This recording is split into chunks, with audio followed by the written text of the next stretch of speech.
saudara-saudara sekalian, saya Marija. Saya merantau dari desa untuk menaklukkan Jakarta. Gedung-gedung tinggi ini menjulang sebuah Jakarta. Dan kalian tahu, saya ada di dalamnya. Saya hampir menggeser senior dan atasan di sana. Ya karena kinerja saya yang luar biasa ini. Ya, luar biasa yang saya maksud adalah masuk ke ruangan Pak Philip dengan rok span pendek di atas lutut saya. Lalu perlahan membuka kancing dengan ekspresi yang memuakkan. Ya, ini memuakkan.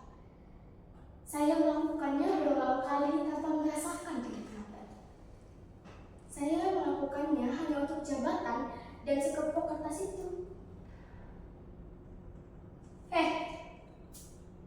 Gak usah kaget begitu. Di Jakarta memang seperti ini. Saya yang lulusan sarjana satu-satunya dari kampung saja harus mengadopsi moralitas tengik ini untuk bertahan hidup. Gak usah berisik. Ya, saya tahu. Saya melakukannya juga kepada dosen-dosen dan para rektor di sana. Saya berpikir, saya merantau untuk membiayai pengobatan Bapak. Ya, saya kan anak pertama. Belum lagi biaya kuliah Bima, adik saya satu-satunya. Mereka nggak boleh tahu saya sehingga itu di sini. Gedung-gedung di sana adalah tempat saya bekerja. Sebuah instansi pemerintah yang begitu problematik. Namun, kebodohan meniadakan perlawanan. Bisa kalian sendiri kan? Terciptalah saya yang seperti ini. Tapi saya tidak cuma menggantung mimpi dan mengingat nasib di sana saja. Klub di sebelah situ juga menjadi tempat kerja favorit saya. Uang-uang yang keluar tak kalah deras daripada nafsu seksual para cukup. Namun, kegigihan ini tak berhasil mengantarkan rembulan ke kantong saya. Setahun yang lalu, tepatnya hari ini, Bapak meninggal.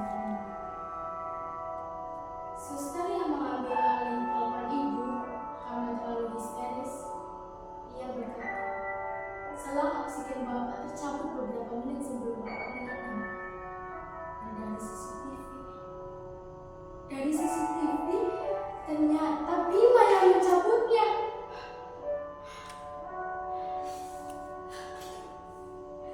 Lalu buat apa bantuan saya selama ini? Dan saya beringat beberapa hari sebelumnya Bima meminta saya untuk membelikannya motor. Katanya dia malu berangkat kuliah dengan jalan kaki. Dasar berdebah satu itu, bisa-bisanya dia melakukan ini.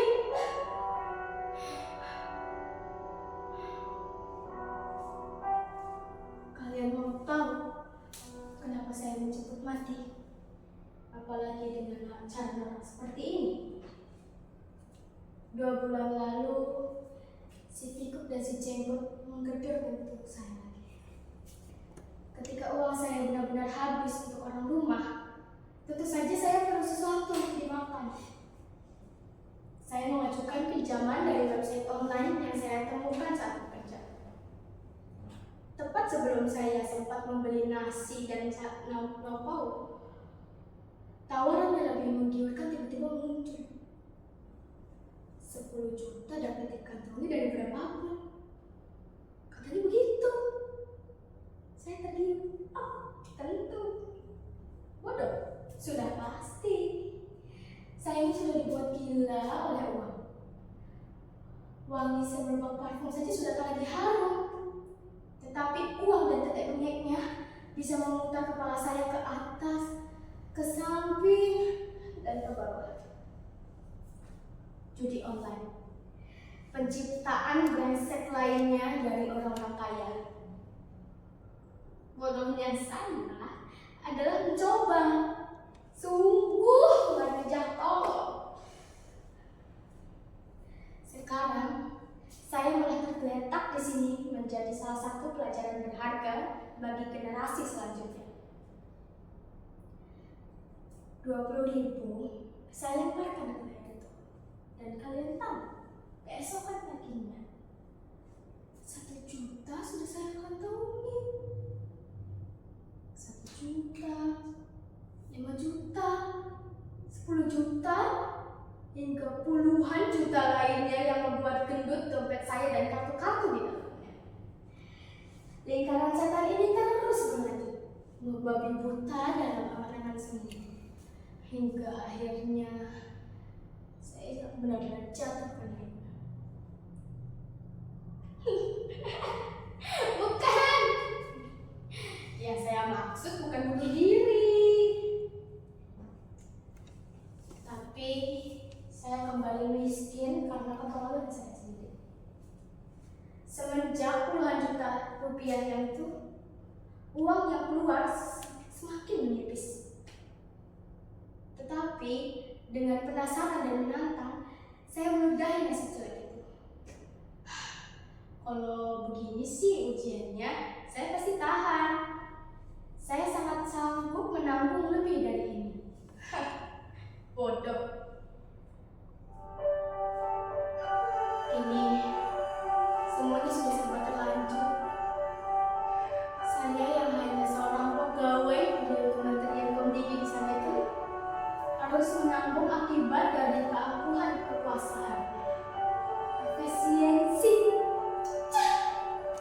Kenapa malah menuju beginian saat uang saya sedang dikuras oleh setan-setan itu? Keinginan untuk menang tak pernah ada.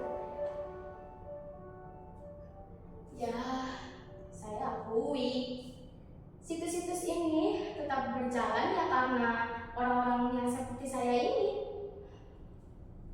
Mau bagaimana lagi?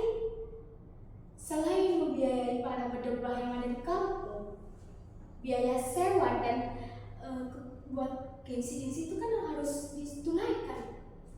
Seminggu yang lalu saya sakit, entah apa penyebabnya. Sialnya, setelah saya cek, ternyata saya hamil. Entah siapa bapak dari anak ini, tapi saya enggan betul untuk melahirkannya.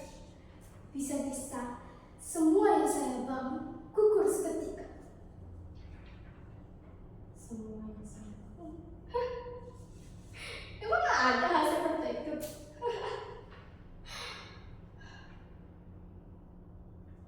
Pekerjaan di kementerian, orang-orang di dalamnya sudah mencium harum terik perbuatan saya.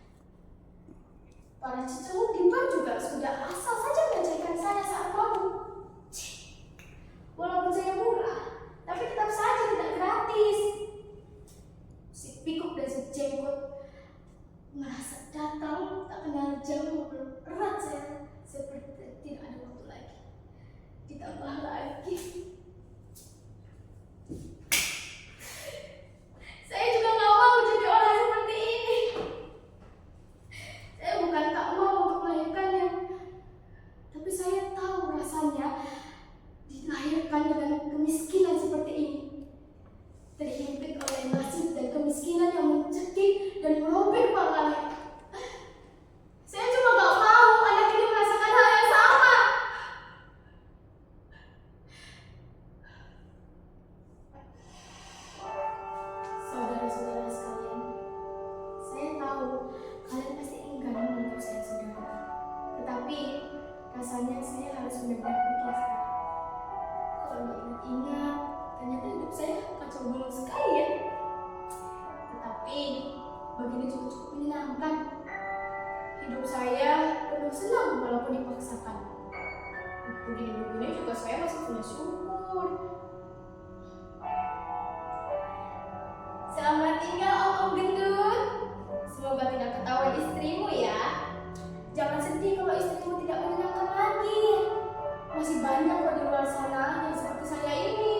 terima kasih.